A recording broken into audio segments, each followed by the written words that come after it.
আর রাতের আকাশে ঝলমলে তারাগুলো আসলেই কি চিরন্তর, নাকি তারাও একদিন মরে যাবে? আজ জানুন তারার জন্ম, জীবন আর মৃত্যু, একটা জ্যোতির্বিজ্ঞানের বিস্ময়কর গল্প। রাতের আকাশে যেসব তারা আমরা দেখি তারা আসলে বিশাল গরম গ্যাসের বল, যাদের ভেতর চলছে এক অবিরাম জ্বালানি যুদ্ধ। এই তারারা জন্ম নেয় নেবুলা নামের ঘন হাইড্রোজেন গ্যাসের মেঘের ভেতর থেকে। সেখানে গ্যাস ও ধুলোর গাঁটগুলো মহাকর্ষে টেনে নিয়ে তৈরি হয় এক একটা প্রোটোস্টার। আর সময়ে গড়ালে এই প্রোটোস্টারগুলো জ্বলে ওঠে, তখনই তৈরি হয় আসল তারা। যতক্ষণ তাদের ভিতরে হাইড্রোজেন থাকে তারা আলো দেয়, তাপ দেয়। কিন্তু হাইড্রোজেন শেষ হলে একটি বিশাল রূপান্তর শুরু হয়। এরপরে ছোট্ট বা মাঝারি তারা রূপ নেয় রেড জায়েন্টে।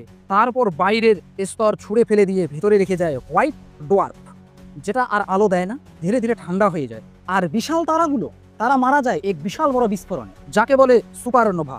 এই বিস্ফোরণে চারদিক ছিটকে পড়ে তারার ধ্বংসাবশেষ, যা আলোকময় থেকে যায় শত শত বছর।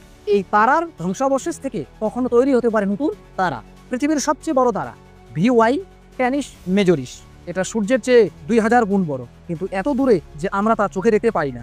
রাতের আকাশে তারারা নড়ছে বলে মনে হলেও আসলে নড়ছে পৃথিবী। আকাশে 88টি নক্ষত্রমণ্ডলী, যারা আমাদের দিক নির্দেশনা দেয় হাজার বছর ধরে। তাই বুঝলেন তো, তারা কেবল আলো নয়, তারা এক একটি মহাবিশ্বের গল্প। তারার জীবনচক্র: জন্ম, বিকাশ, বিস্ফোরণ এবং অবশেষে নীরব ঠান্ডা মৃত্যু।